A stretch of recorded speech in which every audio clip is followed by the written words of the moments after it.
Okay. So let's do a little bit of review. We said basically, Bismillah ar-Rahman ar-Rahim, alhamdulillah, wassalatu wassalamu ala rasulillah. I cannot actually see I can't see the Zoom, so you guys are gonna help me with the with if people are raising their hands or whatever, inshallah ta'ala. So Islam's aqidah, we said basically the word aqidah means the okay, or just worldview, or a viewpoint about life. Sorry, viewpoint about life or worldview, one of the two basically. It's in English, the best really translation for aqidah is either a political philosophy or a paradigm. Paradigm is the right word, really, or doctrine. Maybe a doctrine or paradigm is better because it's intellectual. Yeah, a creed or doctrine also. Doctrine is also intellectual.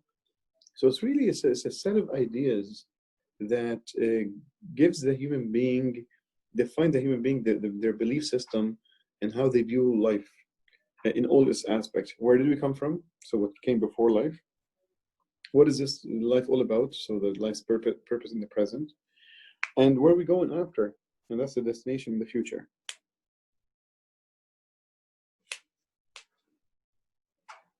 So that's any aqidah will answer these questions. Yeah.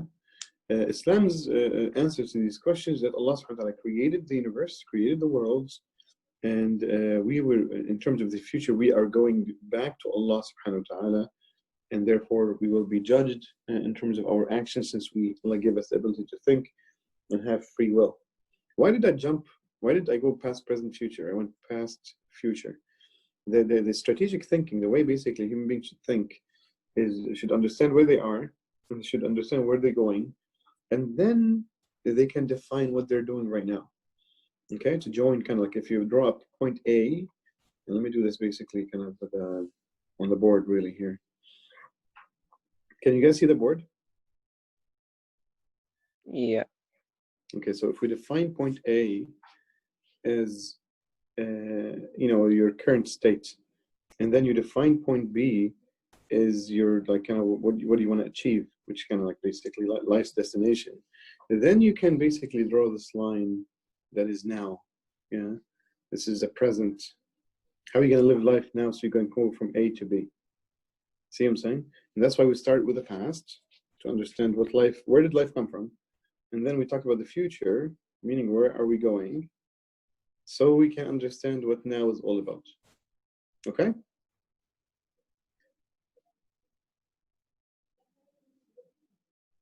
Going back to the slides. Does it make sense? Any questions about this?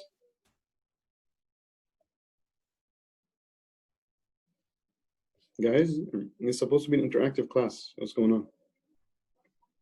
Everybody can just unmute themselves and speak. Let me read some of the names, basically. No question. Hawa, Zainab, Ziba, Zara, Yasmin, Winta, Wendy. Everything is clear so far.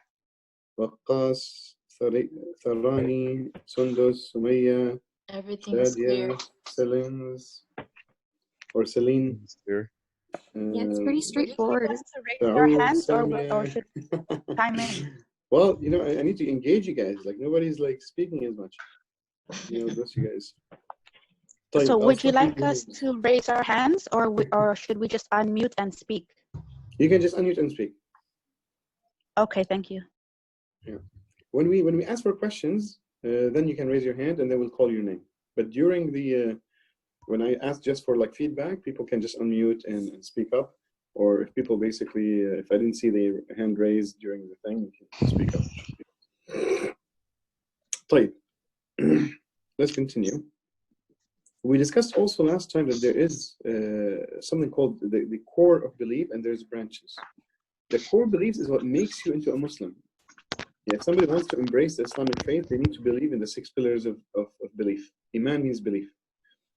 And then bit by bit, they learn a little bit more and understand basically many aspects of the Islamic belief system, which includes many branch issues of faith. Some of those are actually 100% certain, and some of them are not. As you can see, I mean, we don't go claim everything is 100% because we're people of the truth. We're people of the truth. Just give me 1 second.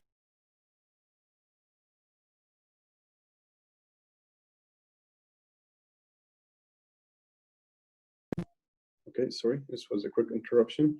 And this was how lesson 1 ended. I'm just doing a quick review just because we took last week due to Eid off. And okay, so now we basically we started talking about values, value systems, and so forth. And we discussed an aspect that maybe we either forget about, or sometimes unfortunately is not taught as well in the regular mosques and masajid. So where do we get our values from as human beings? And who has the ability to define them, right? How do we like what do you mean when I ask what do you mean, like who has the ability? Like anybody can go set values, right? So what does that mean? Who can, like, let's engage a little bit. What do you guys think? Maybe like why is this question correct? Go ahead. Maybe culturally, is that what it is? Yeah, but who has the ability to define them? Like when we talk about ability, what is the ability needed? Rehan, go ahead. To be unbiased, so to be like not leaning towards any particular group. Correct, that's one, exactly. So one of the two characteristics that is needed to create an ability to really set values that are correct, sound, and consistent with human nature is having an unbiased judgment, right? And we gave an example of alcohol, right? Like alcohol is in this society, alcohol is permissible. Canadian law and American law, any Western law. Why? Even though the one who drinks alcohol, they're hurting their bodies. I mean, the liver basically gets poisoned by alcohol. I mean, alcohol is really like a form of poison from a perspective. It kills your liver cells. Also, to the human being, when they get drunk, many things go wrong. There's drinking and driving, or crimes, or domestic abuse and violence, all that kind of stuff, really. So the statistics are there. So society is hurt by alcohol, everybody.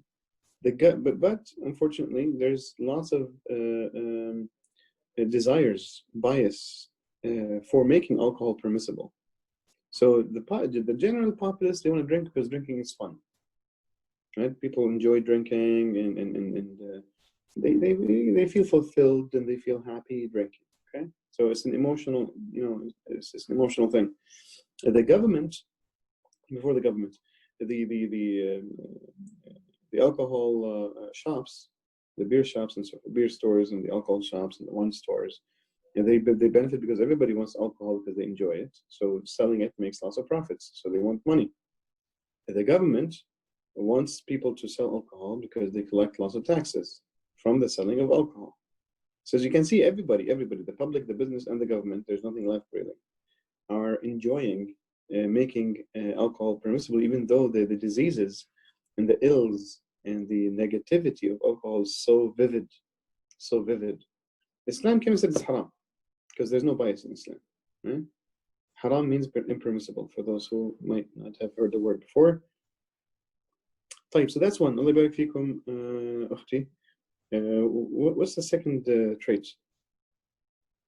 Full knowledgeability, everything. Yeah. Salim, you want to comment? Yeah, I was gonna say, like, to have a pure heart.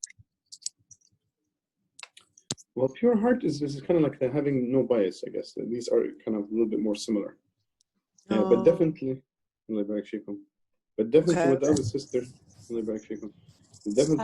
Maybe somebody who's sanctioned by by a community organizers who understand what it means, and so they're tested and true, and so therefore they could be the pillars of the community. They have that, meaning the ability, they've been tried.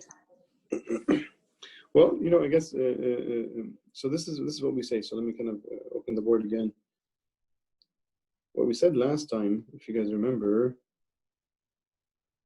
that the human knowledge is kind of like this circle, right? I'm not drawing very well. Let's erase it. Let's draw a better circle. This is better. So human knowledge is very thin. It's like 1%. This is what the human being knows. And this bigger pie is what the human being don't know. This is what you know. This is what you know. And the biggest piece is what you don't know that you don't know. The knowledge in the universe is so vast. There's many things we don't even know we don't know. Right? This is our view of the world, unfortunately. And even within that view, we only know a very small chunk of it. And this is what we know that we don't know. We know that we don't know this piece. And the piece that we don't even know that exists, or we don't know what we don't know, is humongous. So what we're saying, Winta, is that the human being's knowledge is very minute. Being able to set the proper values that takes into account past, present, and future, and every consequence in human life is impossible. The human being doesn't know what is the what's the repercussions of the human action. So let's say a person basically chooses to do action, any action, let's say. Give me an action, let's say fornication. How does fornication as a function over time, so let's say this is a function over time, affect you? This is positive and this is negative. Yeah, let's make it kind of bigger. How does that action affect you? You've conducted the act right here, in time equal T naught, let's say, yeah? I'm doing a little bit of math here. How does it affect you? Like in terms of pain and pleasure. You might basically, people unfortunately drink alcohol and fornicate and go to clubs because there's some sort of instantaneous gratification. There's some desires fulfilled at least instantaneously, right? Meaning at the moment. But things basically, the effect or the influence of the action is not just in the moment. It has a future effect. For example, if you cheat in your exams and not get caught and you got a degree, you're going to suffer all your life because you really didn't study, and you're going to struggle in getting a job, or once you get even if you get a job, struggle keeping it because you didn't really do your homework. So let's take cheating in your exams, cheating in your studies. Yes, it might be like easy at the beginning because you've got your good grades and you graduated, but things go downhill basically after, and you cannot recover because from that act, you have to go and basically refix it and study again. But doing that act, if you don't fix it, it has a long-term repercussion, which is very, very negative. Yes, you've got this little positive right here, which is kind of you got the grades that you wanted, and you did it without too much work, and you graduated. These three positives: 1 positive, 2 positive, 3 positives. But the negatives after, in struggling in your jobs, keeping a job, paying the bills, affecting your family, getting divorced because you can't pay the bills, and get lots of domestic tension and so forth. You can't get your kids to school. The negatives outnumber these 3 positives. There's like, let's say this 200 negatives versus like 3 to 5 positives, and this is the issue. So yeah, maybe we've been able to analyze cheating in the exams, but what about fornication? What about cheating on your partner? What about basically like smoking marijuana, which is now legal, or drinking alcohol, which has been always legal? What about intermixing between the genders? What does that lead to? That leads to basically, again, that puts lots of pressure on the family and creates basically illegal relationships that basically destroys the family unit. Today, when we see the family unit in America, really like a single parent and a few kids. I guess that's my best drawing here. This is little kids basically here. Any family unit that has basically a single parent, either a mother or a dad, will have so much problems basically. Whether basically the kids going into gangs, or not passing high school, not getting to university or college, having problems with alcohol, getting into like crimes. This all these things have been tied to having a single parent household. Children need both a mom and a dad to raise good children, or not. That's not good. That word good. To raise children that basically can function effectively and be productive in society in their own lives afterwards. We've broken this. Why? And we've broken this because of the way that we structured basically the relationship between men and women in society, and the way we let them basically dress or undress and so forth. All these things basically are issues. So what we're saying basically, who would be able to know the function of any action from the time it gets done until basically infinity? What is the real effect? How do we know basically this function? Is it positive in total? Is it positive or negative? Which one is it? Who knows this? Who knows every aspect of the effect of an action on humanity, the world, and vice versa? That necessitates infinite knowledge, and also necessitates no bias. And those two things, the infinite knowledge and no bias, well, there's only one entity that has them. It's Allah subhanahu wa ta'ala. This is what Islam is all about. Islam is all about this concept. There's nothing else. Islam is about basically understanding that if you want to live the life the way you want to live life, well, you're going to miss a lot, and you're going to make lots of mistakes. It's going to create lots of instability in your own life. And it's going to make life very unhappy and full of struggles. And when we tell you today basically that half of the planet, well, I'm not sharing slides right now. Let me share the board. Half of the planet means 3.5, maybe even 4 billion people live off of $2 a day. A toonie, as we call it in Canada, a day. Humanity is suffering today. When I tell you basically that 80% of humanity, which is 6.5 billion people, are living off of $10 a day, you tell me, "Whoa, I can't even pay my train ticket downtown every day with this money." To go back and forth downtown today here in Toronto basically will cost you $16. Just to go back and forth. Forget like paying your cell bill, your foods, and we're talking about on a daily basis, basically, like getting a lunch, getting a breakfast. They can't even go to work, even if you have a job. And that's in Canada. And by the way, for some of you guys who say, "Oh yeah, but $10 in Bangladesh means way more than in Canada."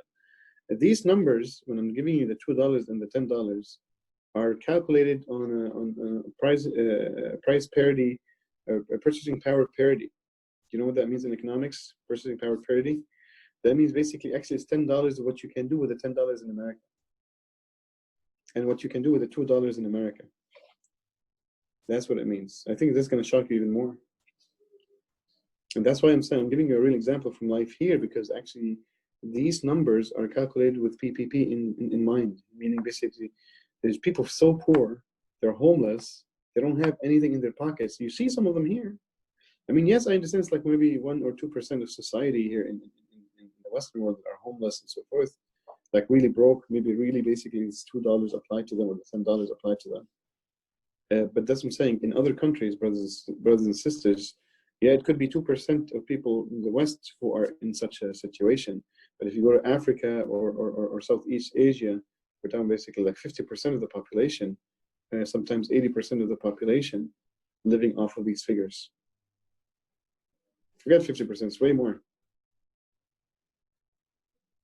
I don't have exact statistics, but it's very high, because we already have the statistics like 6.5 billion out of the 8 billion people in the world today, yeah, are living under $10 of what you can do with a $10 here in America. Now, think about it for a second and understand what the hell is going on, basically. You get shocked. Like, you're telling me there's 6.5 billion people struggling this extreme struggle of actually living off $10 a day. Yeah, exactly. That's why basically they use the $10 very, very, again, you can go try it. If you really want to feel the pain, give yourself only $10 a day. Don't utilize anything except basically this $10. First of all, you wouldn't be able to pay your rent, so you'll be homeless. Forget that piece. But they buy bread, for example.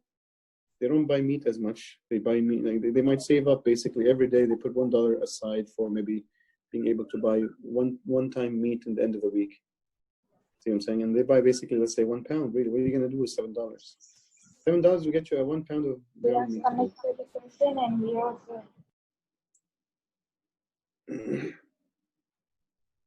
So they buy bread, they buy maybe, I don't know, corn, they buy, you know, I don't know, beans, because they have limited money. See what I'm saying? This is how it works. 6.5 billion people, winter, today in this planet that's dominated by Western, secular, non-divine way of life, is crushed. It's crushed. You have 1% of humanity owning plus or minus 50% of the world, if not more, maybe. Forget the exact numbers. I know 10% they own 80%. This I remember.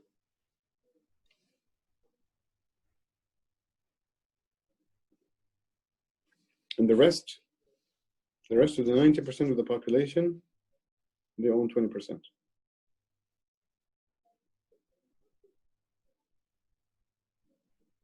So this is the human wisdom.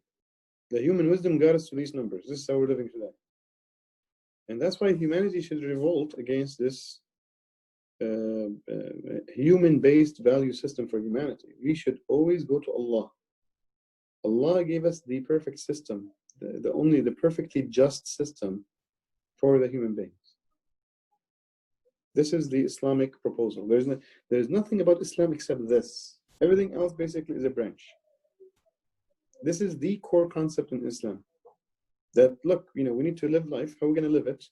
Either we live it based upon our own human decisions or the divine decisions. Okay, which one do we choose? Well, you know, we can see that basically getting to the right answer needs two things: full knowledge and non-bias. And unfortunately, the human being has limited knowledge and is biased.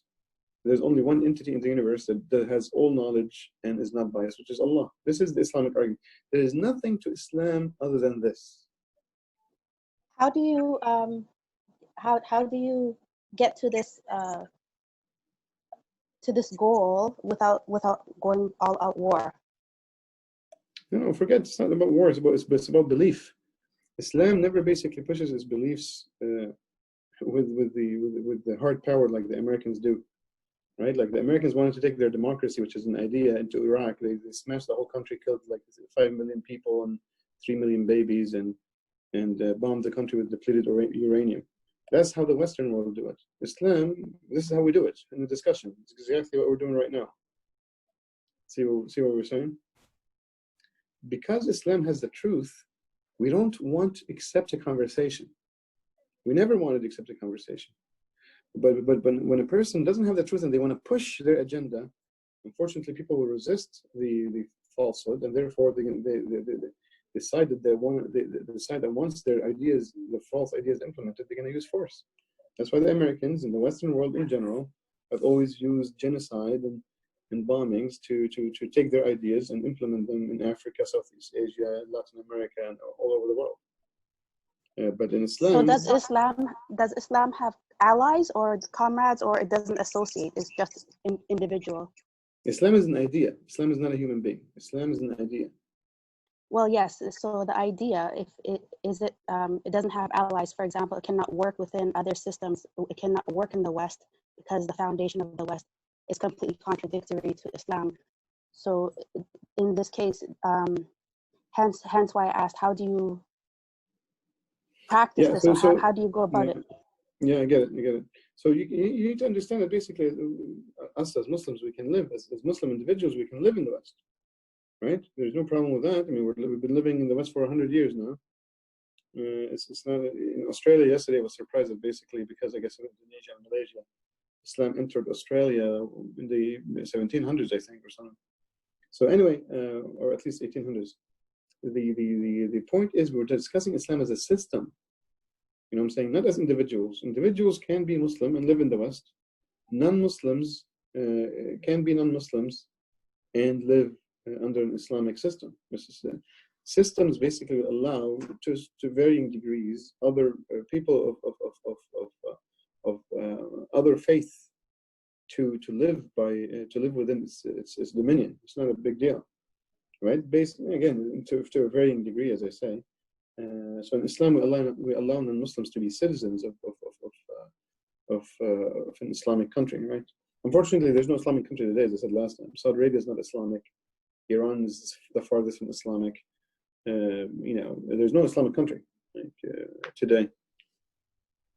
But when we talk about Islam as a system, as an idea, well, let's say basically you want to run a business. You run a business with one strategy. You don't run a business with two strategies. Because a strategy is a set of ideas of how you're going to run the business. You can't say, well, I'm going to run my business in two strategies.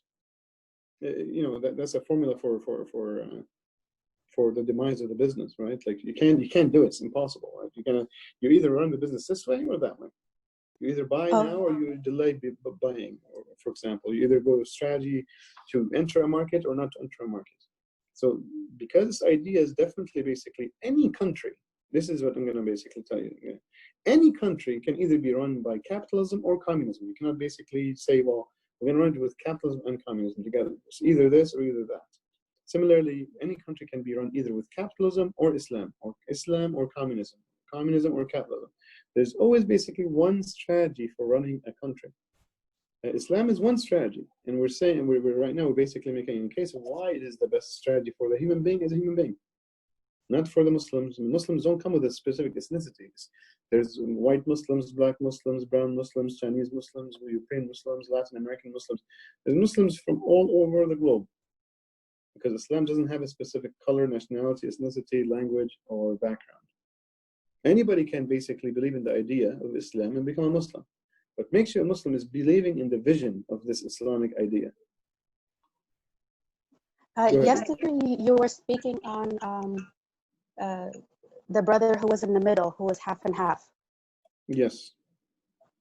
Okay, so, and from what I understand, Islam is about law and order, for example, right? You have to make very clear distinctions based on what the Quran says, correct? Well, Islam is about basically understanding this specific idea I just explained, that you need to understand that your happiness, there's only one path for happiness on earth, and that's through basically the divine instructions of God. So the more you are consistent with those, the more you will, first of all, gain happiness in this life and gain happiness in the afterlife, because they are tied together, basically. It doesn't seem like there's a choice. You cannot be in the middle. You have to be one or the other. So, for example, that you gave an example. So my example would be schooling, for example, right? If the curriculum is now involving same-sex education. So in this case, because now that's going to take over a good portion of one component, like the health section, do you, and you cannot be in the middle.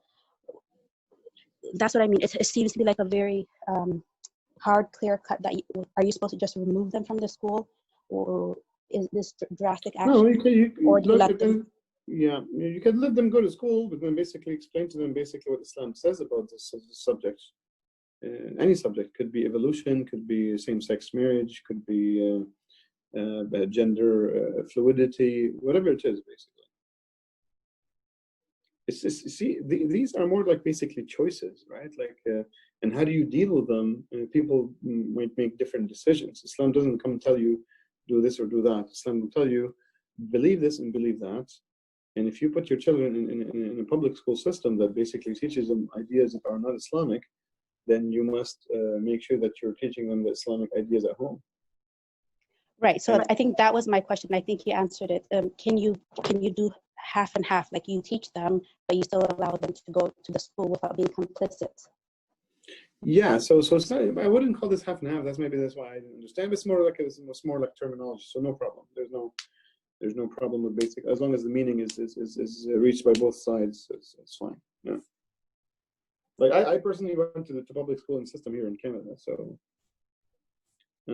it's not, that's not, it's not prohibited to send your children to a public school system in most cases, or I don't want to generalize, but yes, in most cases.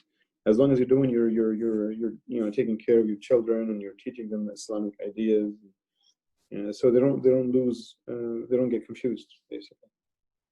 Okay, I think that I was just tying it in because of the story that you gave yesterday. He was half and half, so you cannot be half and half. Yeah, that person we were discussing, a person who really just wanted to go with the flow, whether basically God's instructions were obeyed or not. His concern or her concern would be just to be accepted.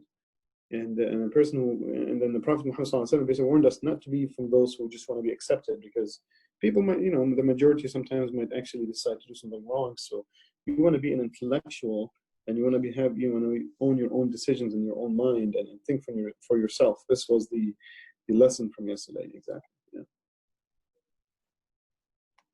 طيب وقاص, go ahead. وقاص. طيب, let's continue inshallah. So this is a discussion of the morals, I guess. That's why Allah subhanahu wa ta'ala says in the Quran, إِنَّ الْحُكْمُ إِلَّا لِلَّهِ. Legislation and making laws is only for Allah and nobody else. Legislation is not but for Allah subhanahu wa ta'ala. This is how this yes, your screen isn't shared. Oh, sorry. I forgot to share the screen.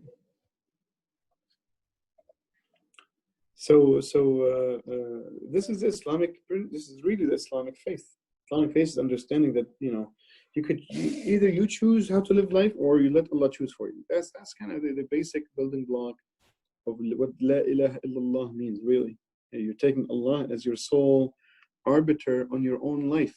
You know what's the word arbiter? Is the one that decides. Like if you go to court, or like you want to try to have a settlement, some time of settlement, you might basically get an arbiter to come and basically make a quick judgment on the case between two parties. Yeah.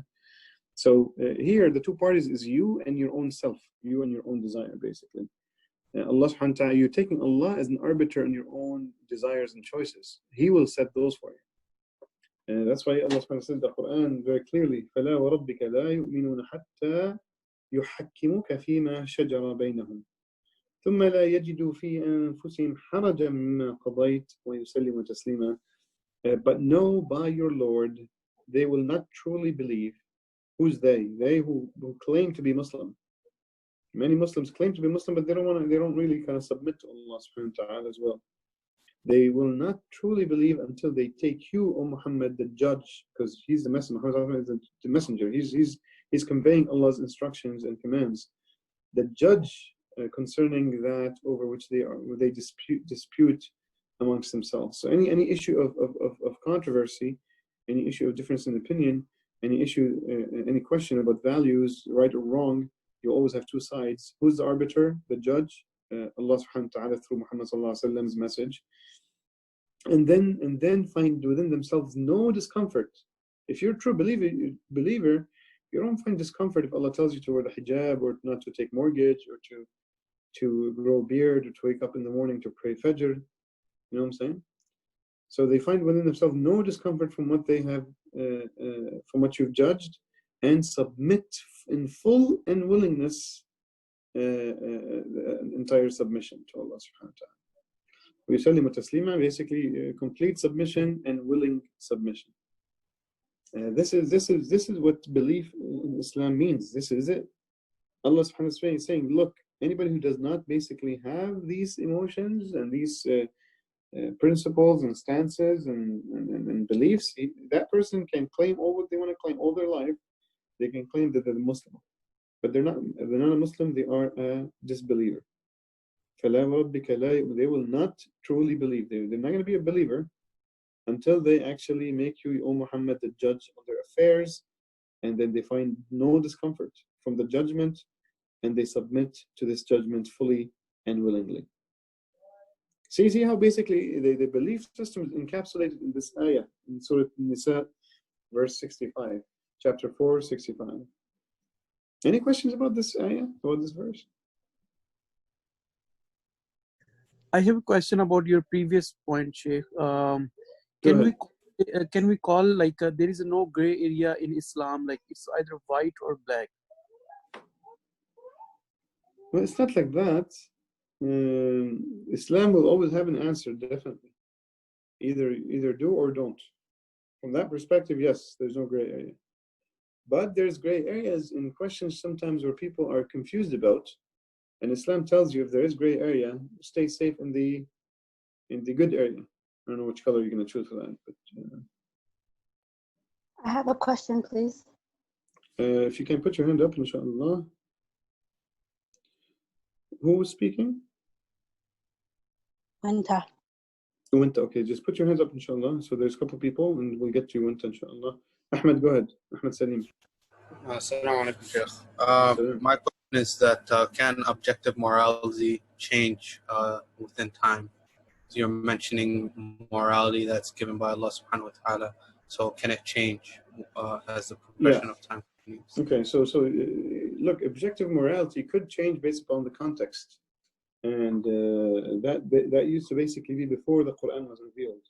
And that's why Allah subhanahu wa ta'ala refined the different messages over time. For example, Allah sent Jesus Christ, may God peace and blessings be upon him, alayhi salam, to kind of update the moral system and moral code for the Jews. So the gospel was an update for the Torah. The Torah was not cancelled fully, but whatever contradicts with it basically was updated in the gospel. But with the Quran being the last and final message of God, no, there's no more basically changes. Objective morality is already inherent in the Quran and Sunnah, fully defined until the Day of Judgment. Okay, Ahmed? Okay, Sheikh. Jazakallah khair. Allah yabarak fikum. Maysam. Yes, السلام عليكم. About لا يجد في أنفسهم حرجا مما قضيت. Like there are some rules that you make the full taslim, you know that it's the best from Allah subhanahu wa ta'ala, but there is something always in the heart. And the very obvious example that I always take is marrying 4 wives for the first wife, for example. For sure, this is not going to be something happy for her. Yani. There is something inside her heart, but yet, okay, she accepts and تسلم وتسليما. So is this does that mean that she's not mu'min anymore? This is fitra, inside a woman. So where's the line between iman and not? In this case, for example.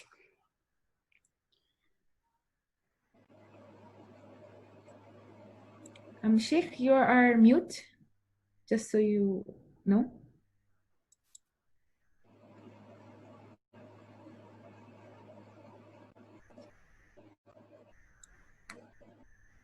Sheikh, if you're speaking, you're mute.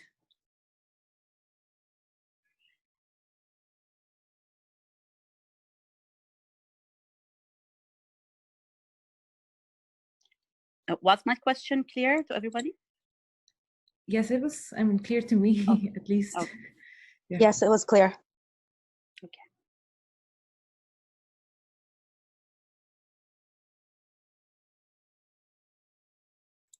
Okay, then let's wait for the Sheikh. I think something might have happened. Let's wait for him, inshallah. That was a good question. I look forward to the answer. Yes, it was a good question. Definitely, inshallah. Well, it's like eternal question for all the ladies usually. Yes. So.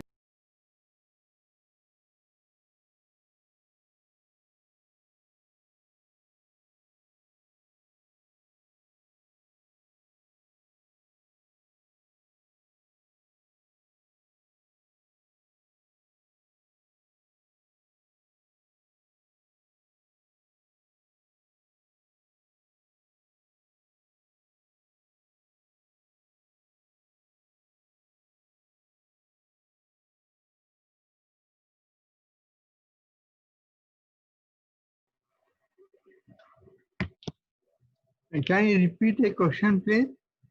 Maybe I can give you some input. Sister Mason, can you repeat the question? Brother Asad can maybe try to answer in the meantime while the Sheikh is not here. Assalamualaikum. Walaikum assalam. Sorry, I guess. Can you guys hear me? Yes, we can hear you now. Okay, I'm having trouble, unfortunately, but so I answered the question that was by Mason. Did people hear it? No, we didn't hear you at all. Okay. So I was saying, I was saying that al-haraj in the ayah, this discomfort in the ayah, is not about the action itself, but the haraj is basically from the hukum about the action. So haraja mimma qadayt, مش مما فعلت أو مما. It's الحرج من القضاء من الحكم الشرعي. So feeling discomfort about the judgment of Allah of this being right or wrong is where the kufr would be.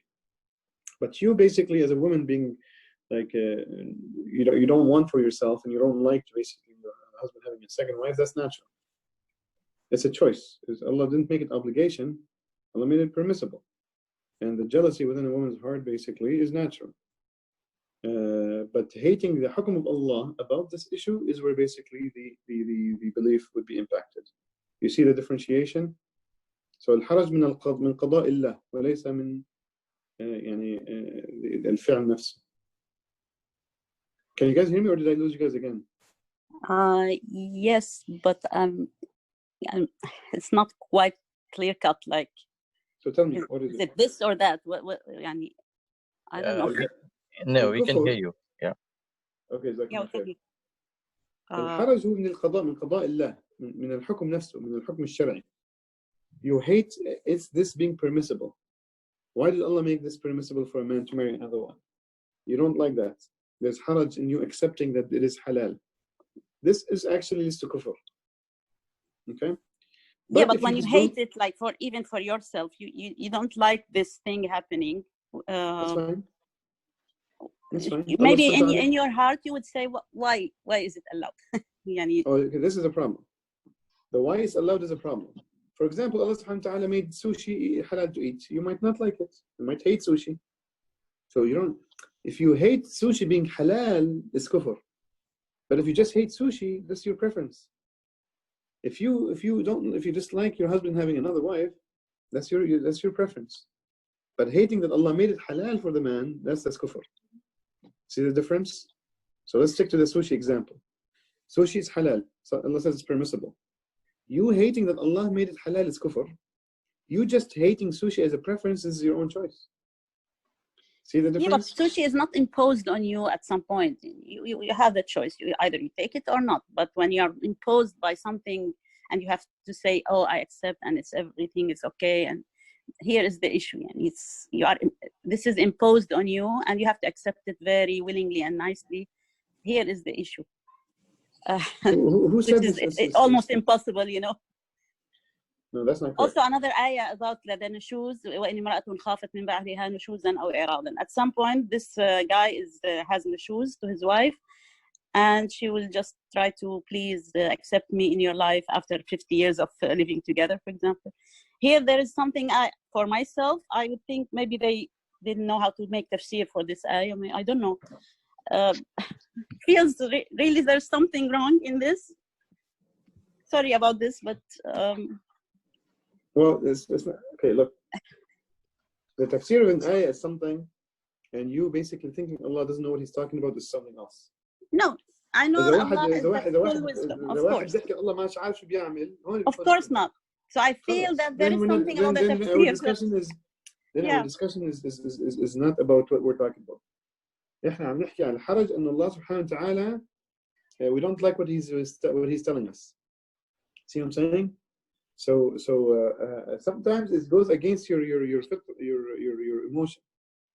يعني الله سبحانه وتعالى says in Surah Al-Baqarah كتب عليكم القتال وهو كره لكم. Yeah. Allah subhanahu wa ta'ala when he established that Muslims need to defend their homelands, which might necessitate fighting, human beings don't like it. Allah subhanahu wa ta'ala says basically, he says that you hate this act, not his hukum, otherwise they wouldn't be believers. Allah is speaking to the believers. فهو كره لهم مع أنهم مسلمين تسليما. فكراهية الفعل, hating an act or the act being a little bit against the human nature is normal. But that's where your beliefs comes in to override these emotions. You need to tell yourself, this is what's right. This is what Allah subhanahu wa ta'ala, Allah knows best, because He is the creator. He is my manufacturer. He knows, like, you don't go to some other car manufacturer to maintain your car. Khalas, if your instruction manual in your car for your Toyota Corolla you're driving says you need to basically change oil every 10 days, khalas, every 10 days. You might not like it. It might be expensive, but khalas, every 10 days you have to change it. If you go to another manual that says basically every 100 days, well, your car will break down if you use that. After a bit, it'll break down. We just need to believe that Allah is the Haqq, and He is the all-knowing, and He is the Hakim, and He's Ahkam al-Hakimin, and we submit to His rulings. It might be against our emotions, but this is how it works. But see, you might think, oh, why Islam is oppressive? It's not like that. Well, first of all, I told you, look, you want to follow Islam, you're welcome. You don't want to follow Islam, you're welcome. That's just up to you on a personal basis. But what you need to understand, going to university is very tough, very hard to graduate from school. But you still do it. Why? Because you know it's better for you. You know it's wise to go to university to get a degree, even though it's going to be tough, long nights and so forth. So again, something being tough doesn't make it evil. And that's where basically you need to reach this consistency in your heart and mind with Allah's ahkam, that Allah's ahkam are the best for you as a human being, period. Even if they are a little bit hard, you know they're the best. And you don't question them, because it's coming from the all-wise, all-knowing, non-biased entity in the universe, which is the creator of man, woman, and the whole life and the universe. Okay, I hope that clarifies it. Yeah, sure, of course. Allah subhanahu wa ta'ala is most knowing and wisdom. Oh, that didn't answer the question for me. It actually made it worse. Can I ask something, please? Sure. So I understand what you said about the principle. The principle given by Allah is like what it is, and it's not to be questioned because it's very perfect. I understand that one.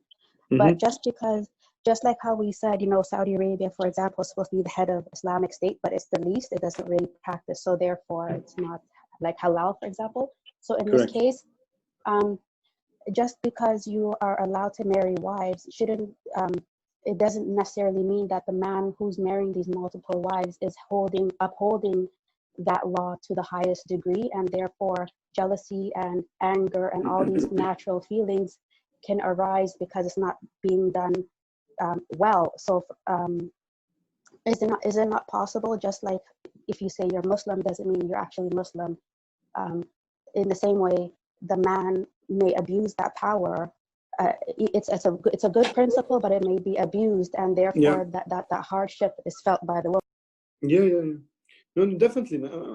Actually, I was saying something totally different. I was saying even when the man is perfectly dealing with his wives, like the Messenger ﷺ, his wives, the Messenger's wives, still had jealousy.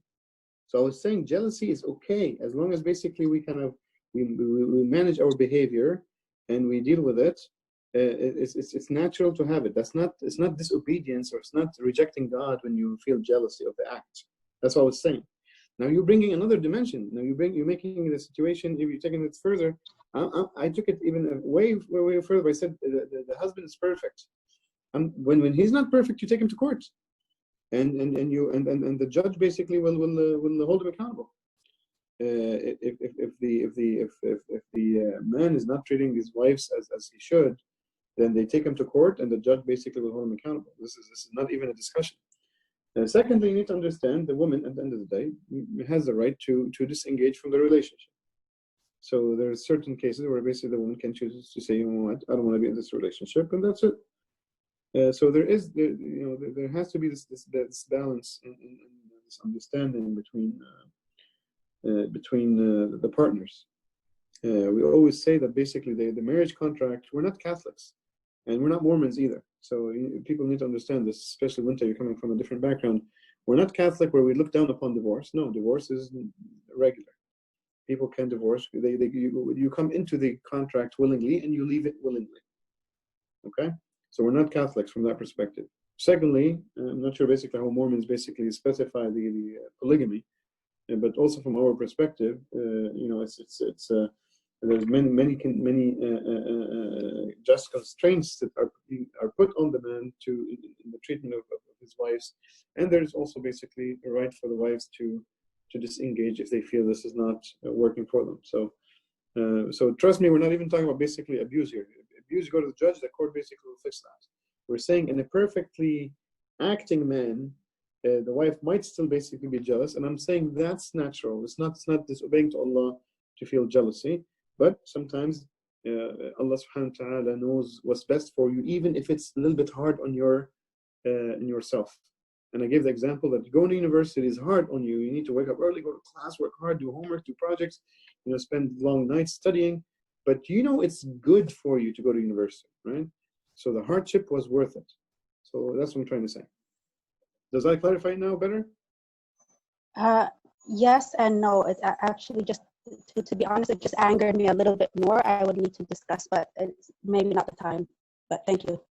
Okay, no problem. So you can message me privately, inshallah. Nahil, go ahead. Assalamu alaikum. My question is kind of related, but I have a problem understanding bias when it comes to thinking how God preferred some nations to others, some prophets to others, plus the language of the Quran and all the ahkam, all the rules being dedicated and to men, not women, and we are the part who have to confirm and live with it or deal with the consequences.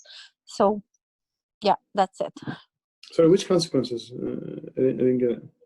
Like the issues that you were discussing, like when it comes to divorce, when it comes to marrying more than one woman, it's the same thing. Live with it or deal with it. You don't like it, okay, quit marriage, but you don't have the decision yourself as a woman. And also talking about nations and stuff, not Jews in particular, but why would one nation be superior to another or not? Why would one prophet be superior to the rest of them? If it wasn't their will to be a prophet or a messenger, it was God who chose these people. So sometimes when I think about it, I'm like, is this considered bias? Well, astaghfirullah, I don't want to say something that, but I get it. It's very, you misunderstood basically what Allah subhanahu wa ta'ala is saying. So it's very easy to fix that one. People are different, and people basically, when Allah subhanahu wa ta'ala chooses a prophet, He chooses the best of the human being. See what I'm saying? Right. So that means basically people are different, and when they're different, some of them are better than others. It's like basically getting a grade. Anybody who gets above 90 is a prophet. But there's a prophet that got 90, there's the one who got 92, one got 95, one got 99, So the Rasul got the best grade.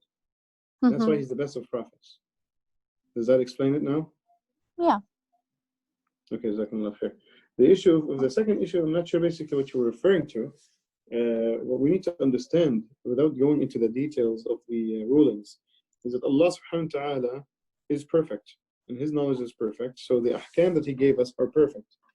They might basically feel that they're going against our interest. But I'm going to give you one example that I gave last time. I'm going to give one more time, so you and Winta and Mason can listen to me very carefully, and everybody else in class. So when your child, at the age of, let's say, 6 or 5, wants to stay up at night playing games and eating candy, that's the best thing that they love about life. And you come and tell them, no, hold on. You have to sleep early at 8 p.m. and you can't eat except 2 candies instead of 300. They feel that you're an oppressive son of a gun. See what I'm saying? They hate your guts. They think you're so unfair, you're so unjust, you don't understand them. You're very unempathetic. You don't understand what makes them happy, what's good for them.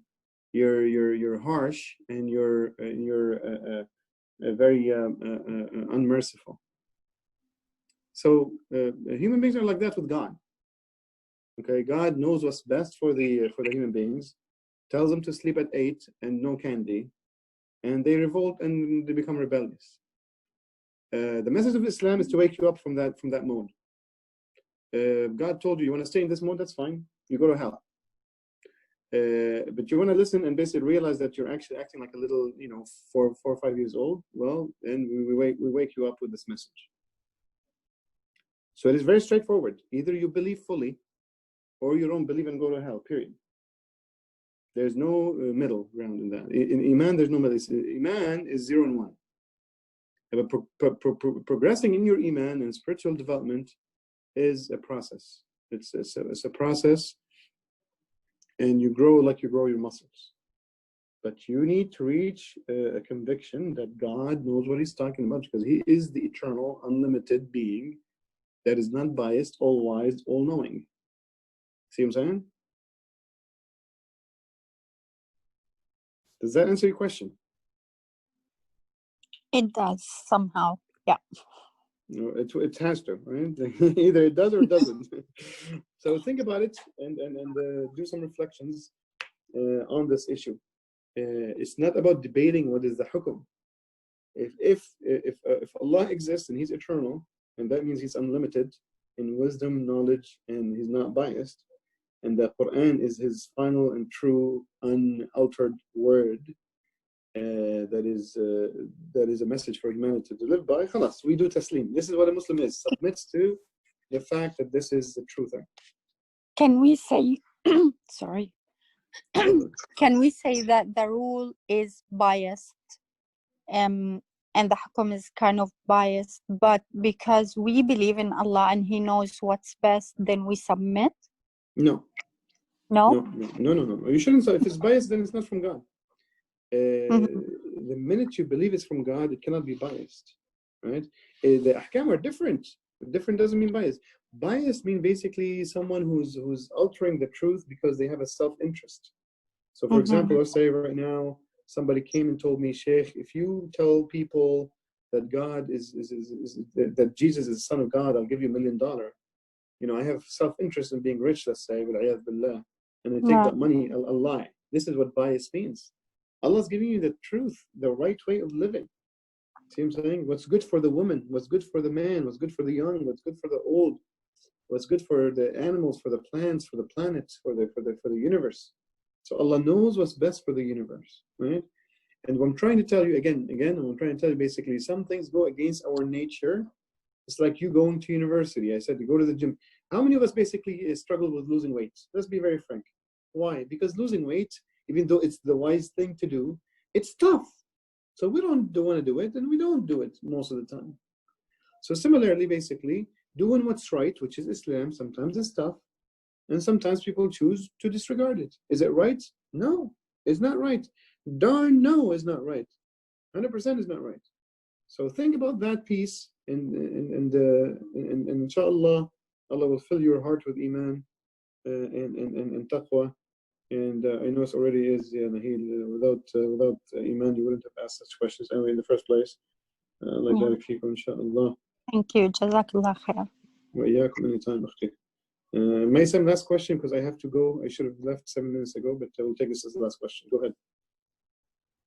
Sorry to keep you long, but the issue is that sometimes you feel that the explanation of the ayah maybe has bias. It's not Allah.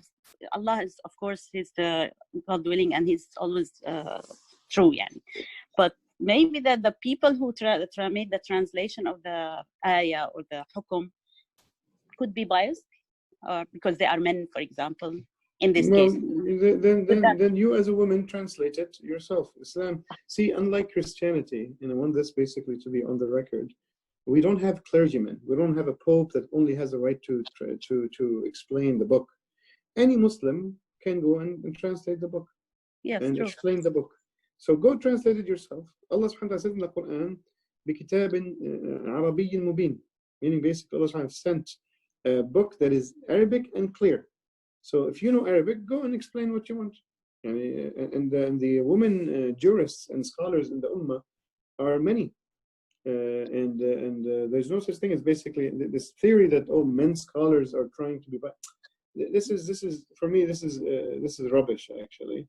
So yeah, it doesn't contradict with our iman to feel that there is something wrong with the tafsir, maybe. No. Unless you, if you believe there's a mistake in the interpretation, you have a better interpretation, believe in that one. See what I'm saying? And see it as a difference in opinion. But if you believe this is the right interpretation and you don't like it, that's where the problem is. The problem is you believing it is the right translation and still hate it. This is the problem. Yeah, of course. If it is qat'i now, yani. Qat'i, or you believe in the dhanni interpretation as being the true one. Yeah. Okay.